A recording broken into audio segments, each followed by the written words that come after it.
we always don't really know everyone's motivation in this series.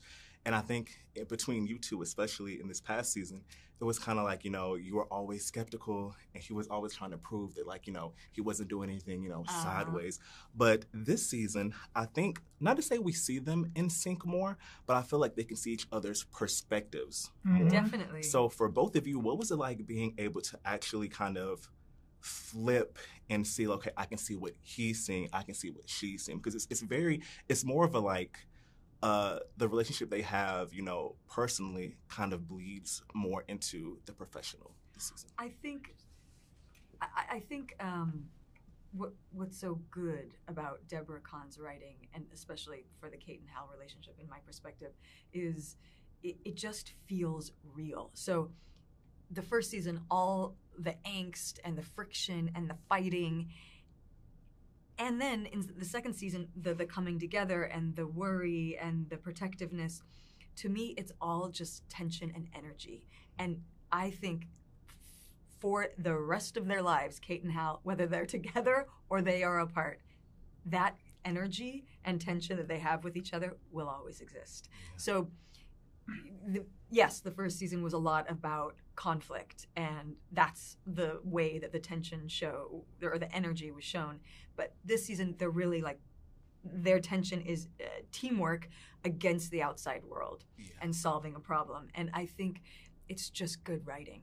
That the energy is always there. It just shows itself in different colors in the way a good relationship does. Yeah, I would agree. I would say, backing up what Keri said, that actually there is an unchangeable DNA to their relationship that will weather any kind of social arrangement they have. So, as she said, together or apart, or both at the same time, as is often the case, that dynamic, that special chemical relation, you know, whether there are other people involved, whether they're sexually intimate, whether they're, you know, that remains. And that's the wonderful thing for us, because it means we can say, in terms of the writing, wherever it may go, bring it on.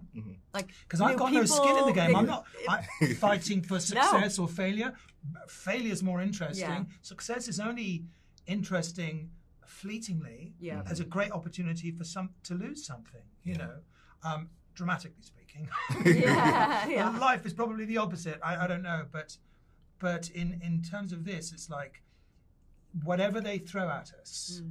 And in answer to your question, it's interesting to hear you say that in terms of a kind of mood for one season versus another. From our perspective, it's slightly different, because I like to think of that dynamic you described between the two seasons being constantly back and forth all the time, even in one conversation. And that has been an inner thing in season one. And it's an outer thing in season two, but it still remains. And who knows where it'll go if we're lucky enough to keep going. I know. Yeah. Hopefully we're lucky. I need more. No spoilers, but especially after the ending of this season. Right? Exactly. But speaking of the writing, one thing I love about the show is that it is a political thriller, but to me, it's so campy as well. Like the most serious of situations will be broken up by humor, and it's perfectly timed as well. So it's like for you to have, you know, these serious moments in this series, but to also have fun as well. The best. It's a total delight. Like, to get to do these scenes that are so heavy political jargon scenes, and then, you know, me not being able to zip up my pants and putting a zipper on my pants, you know, like, or spill yogurt right on my trousers right before I go in to meet the president. I mean, it's so fun. That's so what makes the show what it is, you know, as far as I'm concerned. Like a dream come true. It is. It's and for me, when people describe this show, and, you know, often it's the case, you know, that the way, whether a show is described as comedy or drama, is often to do with what they think the best chance for award season is, etc., etc.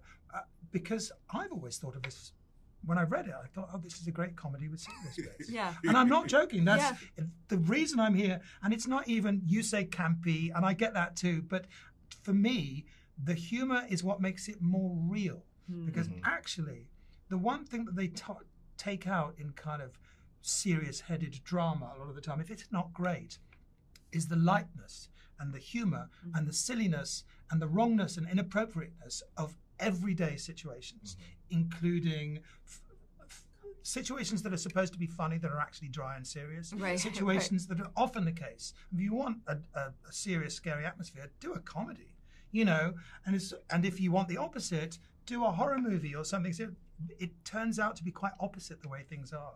And in my experience, the people that do this are just as likely to be very, very funny and fast and zany as anywhere else, you know, so it's real. Your character, not to say she didn't have as many, you know, close interactions with Kate in season 1, but in this season, we're in it. She's kind of, aside from Dennison and Stewart, she's kind of the one who is more in lockstep with the ambassador this season. So what's it like for your character to kind of have, like, you know, this more, you know, forefront role in kind of like the dealings, but also kind of like having to put her own wants aside. I think she's probably used to putting her own wants aside, but I do think what's exciting is like you have these two women really having to figure it out and having to rely on each other.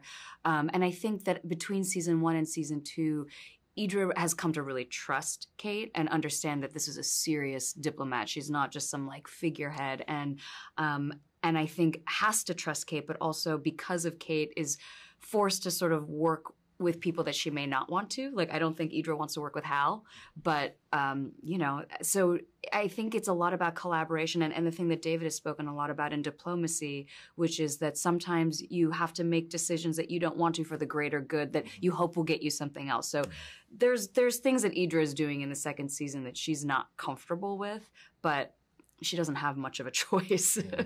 And David, for you, this is not a good season for anyone who liked the partnership that was going on between Dennison and Kate.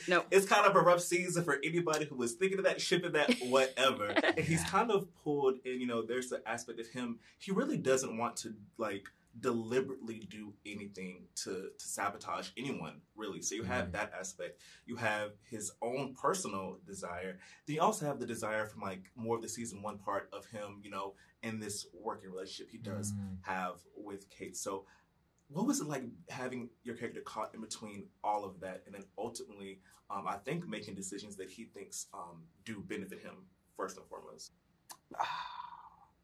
Yeah, I don't know that he made decisions that do benefit him here. Do you know what I mean? Yeah, like on the outside, but like maybe not like... Yeah, the issues to do with his like soul and his heart, I'm not sure. But yeah, in terms of his career and survival and progression, absolutely. He makes those decisions, but he's grown up making those decisions. And he's also, what's quite interesting, when you look at him, he's a guy who's had incredible loss, like his wife, suicide, his sister attempted that. He's dealt with a lot of stuff, especially when women get close to him. So there's all of that going on as well. Yeah. And then I guess in answer to the first part of your question, it felt like a pressure cooker. And at points I just wanted to scream. I just wanted him to scream and say, you're doing this, and you, me, let's get in this room and sort this out to Kate, and that doesn't come. So that's kind of what it felt like, this kind of clamp and this squeeze, pressure, which we've said is for everyone. Yeah, the whole world, you know, They're all careerists. I mean, that's the big struggle in the marriage between Hal and Kate is like, do you choose your marriage or do you choose the career? Like that is the essential struggle of all of these ambitious people. And when they're so like inextricably tied together, it's like, you know, when you're making a decision, it's not really one or the other. You have to like essentially make a decision that's for like both personal and professional. Yeah. Which is probably hard. Yeah. Yeah. And usually the professional is going to win. Yeah. And then later on, you go, okay, how did this impact my personal? They don't got time for that. They don't have time to debrief like that. No. Like by the time they think about, you know. No, next crisis. Yeah.